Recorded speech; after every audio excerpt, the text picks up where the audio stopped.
Anisa Bahar akui lebih nyaman pacaran dengan Brondong. Anisa Bahar diketahui tengah menjalin hubungan dengan seorang Brondong bernama Edwin Bahari. Diketahui umur Edwin Bahari lebih muda 19 tahun dari Anisa Bahar. Saat ditanya soal hubungannya, Anisa Bahar membenarkan adanya pemberitaan tersebut. "Kenapa baru sekarang sih? Gue udah dari beberapa waktu lalu pernah posting itu loh. Sering kerja bareng, sering posting-posting bareng, kenapa baru sekarang sih?" ujar Anisa Bahar dikutip dari grid.id, Minggu, tanggal 7 April tahun 2024. Namun, Ibu Juwita Bahar ini enggan berbicara banyak soal hubungannya itu.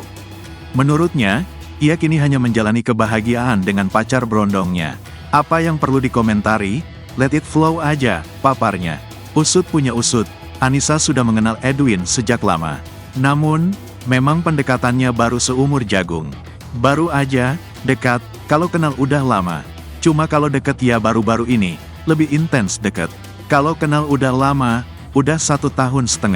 Gimana ya ngomongnya? Spesial? Pakai telur nggak? Dijalanin aja lah.